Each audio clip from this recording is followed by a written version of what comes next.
할렐루야. 오늘 우리 성례주일로 지킵니다.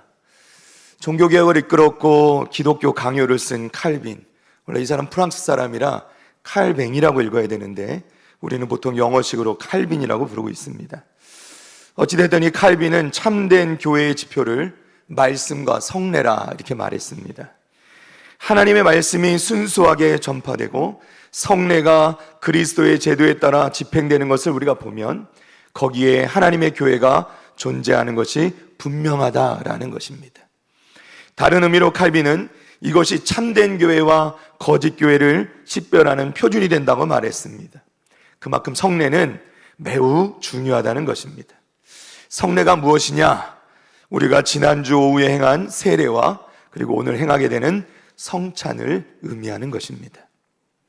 오늘 본문의 23절과 24절 말씀을 우리 함께 다시 한번 보겠습니다. 함께 읽겠습니다. 내가 너희에게 전한 것은 주께 받은 것이니 곧 주 예수께서 잡히시던 밤에 떡을 가지사 축사하시고 떼어 이르시되 이것은 너희를 위하는 내 몸이니 이것을 행하여 나를 기념하라 하시고. 아멘. 성찬은 먼저 우리 주 예수님을 기념하는 의식입니다.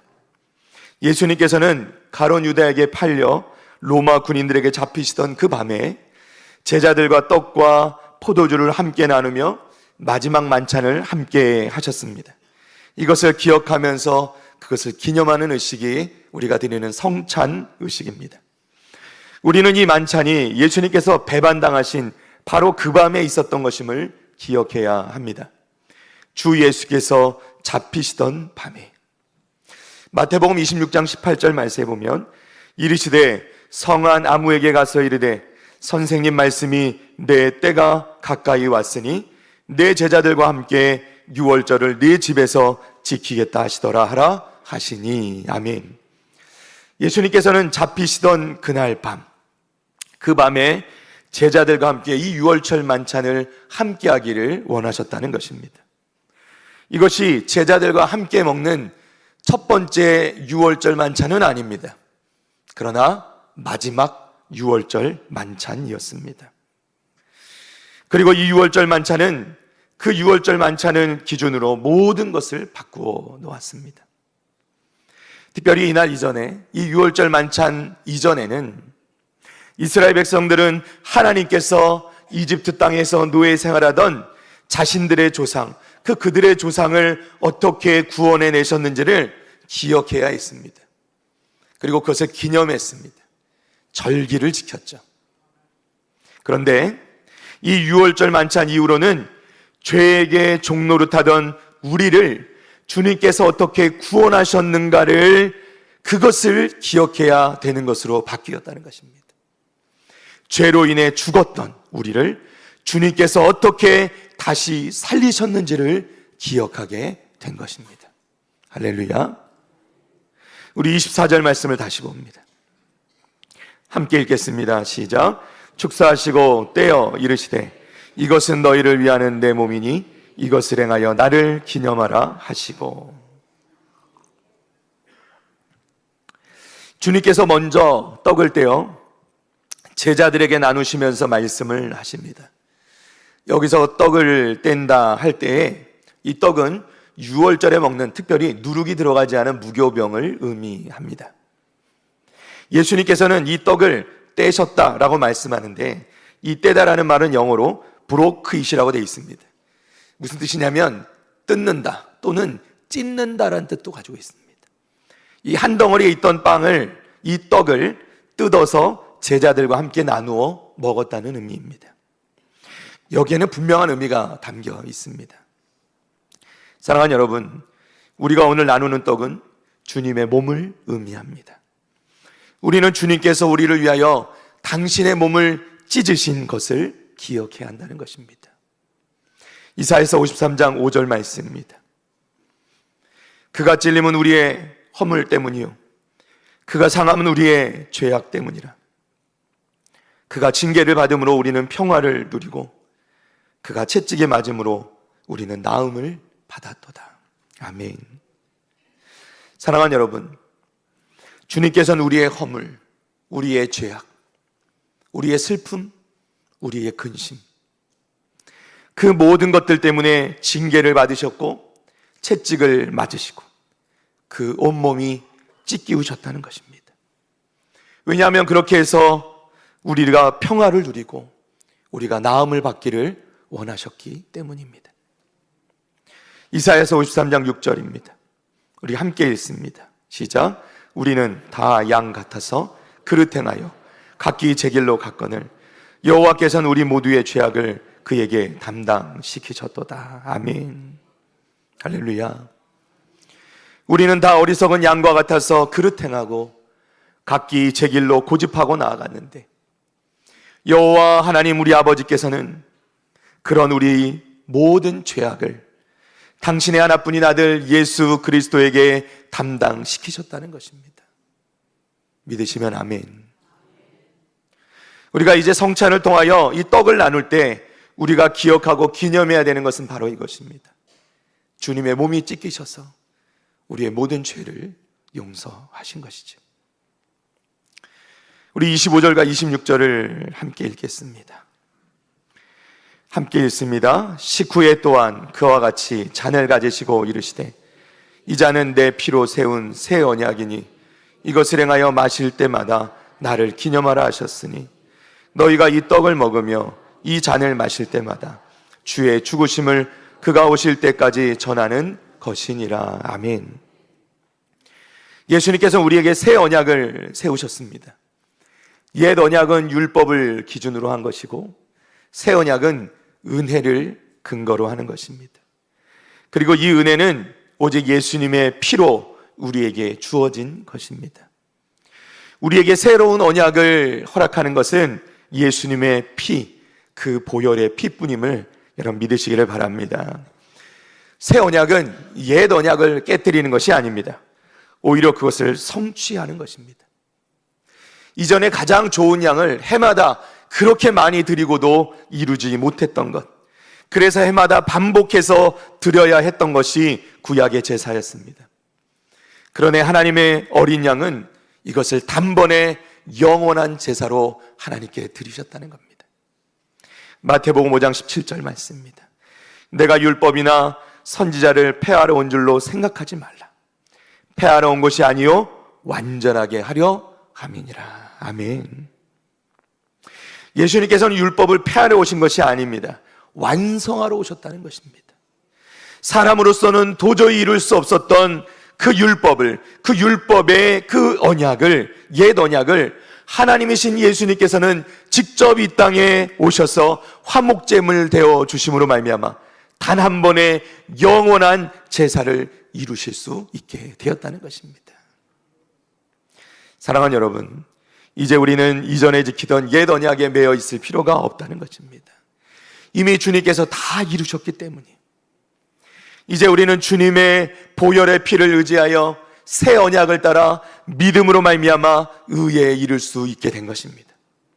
또한 우리는 은혜로 구원을 받을 수 있게 된 것을 믿으시기를 바랍니다. 율법으로는 우리가 하나님께 나아갈 수 없지만 어린 양 예수님을 의지하여 그 보혈의 피를 의지할 때 우리는 담대히 오늘도 하나님의 보좌 앞에, 그 은혜의 보좌 앞에 나아갈 수 있는 것입니다. 지난 다니엘 기도회에서 김은호 목사님께서 전해주신 말씀 가운데 은혜가 되는 말씀이 있어서 함께 나누고자 합니다. 이사야서 62장 4절 말씀입니다. 함께 읽어볼까요? 다시는 너를 버림받은 자라 부르지 아니하며 다시는 내 땅을 황무지라 부르지 아니하고 오직 너를 헵시바라 하며 내 땅을 뷸라라 하리니 이는 여호와께서 너를 기뻐하실 것이며 네 땅이 결혼한 것처럼 될 것임이라. 아멘. 사랑하는 여러분, 우리가 하나님께 기도할 수 있는 것은, 그리고 하나님께서 우리의 기도를 들으시는 것은 우리가 잘나고 의로워서가 아니라, 우리의 자격이 있어서가 아니라 우리가 예수님의 보혈, 그 보혈의 피로 죄사함을 받아 하나님의 자녀가 되었고, 그로 말미암아 우리가 하나님의 헵시바는 기쁨이에요. 하나님의 기쁨이 되고 사랑받는 뷸라는 하나님의 신부라는 의미입니다. 하나님의 신부가 되었다는 것이죠. 하나님께서 우리의 기도를 들으시는 건 우리의 자격이 있어서가 아니라 예수 그리스도의 보혈의 피로 말미암아 우리가 이제 하나님의 자녀, 하나님의 기쁨, 하나님의 신부가 되었기 때문이라는 겁니다. 하나님과의 이런 관계가 이루어진 것을 우리가 믿으면 우리는 담대하게 하나님의 그 은혜의 보좌 앞에 나아갈 수 있게 된다는 것입니다. 할렐루야. 여기서 우리가 한 가지 더 기억해야 할 것이 있습니다. 우리 26절 말씀을 봅니다. 함께 읽겠습니다.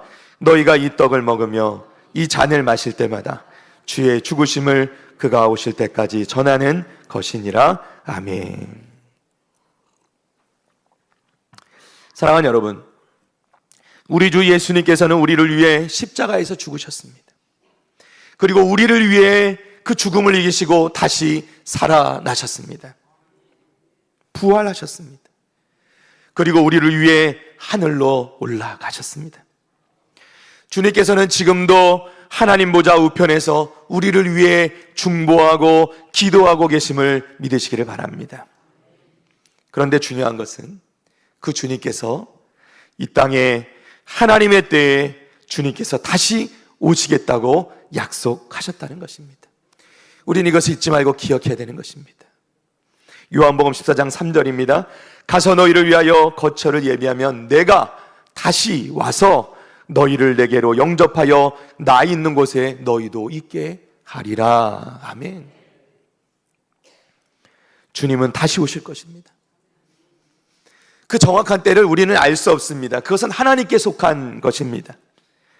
그러나 분명한 것은 그날이 도적과 같이 임할 것이라는 것입니다.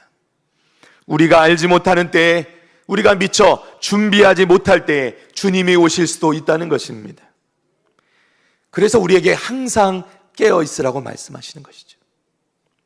당장 오늘 밤에라도 주님께서 다시 오시면 우리는 과연 그 주님을 기쁨으로 맞이할 준비가 되어 있는가 하는 것입니다. 오늘 우리가 성찬에 임할 때 우리는 다시 오실 주님을 기억해야 합니다. 이것은 우리가 잊지 말아야 될 주님의 명령이기 때문입니다. 주님은 다시 오실 것입니다. 자, 우리 27절부터 29절까지 말씀을 좀 보겠습니다. 함께 읽습니다. 그러므로 누구든지 주의 떡이나 잔을 합당하지 않게 먹고 마시는 자는 주의 몸과 피에 대하여 죄를 짓는 것이니라. 사람이 자기를 살피고 그 후에야 이 떡을 먹고 이 잔을 마실지니 주의 몸을 분별하지 못하고 먹고 마시는 자는 자기의 죄를 먹고 마시는 것이니라. 아멘. 바울 사도는 주의 떡이나 잔을 합당해 받을 수도 있고 합당하지 않게 받을 수도 있다는 것을 우리에게 분명히 말씀합니다. 그리고 합당하지 않게 참여하는 결과가 매우 심각한 것을 우리에게 또한 말씀하십니다. 로마서 5장 8절입니다. 우리가 아직 죄인 되었을 때 그리스도께서 우리를 위하여 죽으심으로 하나님께서 우리에게 대한 자기의 사랑을 확증하셨느니라. 아멘. 우리는 모두 죄인이었습니다. 그러나 예수님께서 우리를 위하여 죽으심으로 에베소서에 나오는 말씀처럼 허물과 죄로 죽었던 우리를 그리스도께서 다시 살리신 것을 믿습니다. 사랑하는 여러분, 여러분을 예수님을 여러분의 구원자여 여러분의 구세주로 믿으면 여러분은 예수 그리스도의 흘리신 그 보혈의 피로 말미암아 그 피로 말미암아 하나님 앞에서 의롭다고 이미 선언되었음을 여러분 믿으시기를 바랍니다. 그런데 바울 사도는 28절 말씀에서 자기를 살피고 그 후에야 이 떡을 먹고 이 잔을 마실지니라고 말씀합니다. 그러니까 우리가 믿는 자라도 성찬을 대할 때 먼저 자기 자신을 살피라는 것입니다. 사랑하는 여러분, 우리가 받는 떡과 포도주에 구원의 능력이 있는 것은 아닙니다. 그래서 예수님을 믿지 않는 사람이 성찬에 참여한다고 해서 갑자기 구원을 얻을 수 있는 것은 아닙니다. 오늘 29절 말씀을 다시 보면 주의 몸을 분별하지 못하고 먹고 마시는 자는 자기의 죄를 먹고 마시는 것이니라. 여기서 주의 몸을 분별하지 못한다는 것은 무엇입니까? 우리가 앞서 나눈 것처럼 성찬의 떡과 성찬의 잔이 우리를 위해 찢기신 예수님의 몸과 우리를 위해 흘리신 예수 그리스도의 보혈의 피를 의미하는 것임을 알지 못하고 그저 이것을 먹고 마시는 것은 자기의 죄를 먹고 마시는 것과 같다고 말씀하는 겁니다. 자, 실제로 고린도 교회에는 이런 사람들이 있었습니다. 자, 오늘 본문의 20절과 22절 말씀인데요. 그런즉 너희가 함께 모여서 주의 만찬을 먹을 수 없으니 이는 먹을 때에 각각 자기의 만찬을 먼저 갖다 먹으므로 어떤 사람은 시장하고 어떤 사람은 취함이라. 너희가 먹고 마실 집이 없느냐? 너희가 하나님의 교회를 업신 여기고 빈궁한 자들을 부끄럽게 하느냐? 내가 너희에게 무슨 말을 하랴? 너희를 칭찬하랴? 이것으로 칭찬하지 않노라. 여러분, 고린도 교회에 있던 어떤 사람들은요, 성만찬이 온전하게 진행되지 못하도록 방해가 되었다는 거예요. 이들은 만찬을 위해 준비한 떡과 포도주를 다른 사람들보다 먼저 취했다는 것입니다. 그래서 어떤 사람은 떡이 모자라서 시장하게 되었고, 어떤 사람들은 그 포도주를 너무 많이 마셔서 취하게 되었다는 것입니다. 그러니까 이것을 보면서 사도는 너무나도 안타까워. 너희가 먹고 마실 집이 없느냐? 너희가 하나님의 교회를 업신여기고 정말 가난한 자들을 부끄럽게 하느냐? 내가 너희를 칭찬할 수 없다 말씀하고 계시는 거예요. 사랑하는 여러분, 성찬은 그저 떡과 포도주를 나눠 먹는 시간이 아닙니다. 우리가 진실되게 우리 자신을 돌아보고 나의 죄를 회개하며 성찬에 임하게 될 때, 비록 우리가 나누는 것은 떡과 포도주일 뿐이지만 이 떡과 포도주를 받을 그때에 우리 가운데 내주하시는 성령 하나님께서 역사하심으로 말미암아 우리 몸에 들어간 떡은 진정 주님의 몸이 되고, 우리 몸에 들어간 포도주는 진정 주님의 보혈의 피가 되어서 우리 삶 가운데 실제적으로 역사하는 하나님의 은혜가 되는 것을 여러분 믿으시기를 바랍니다. 그것이 성찬이라는 거예요.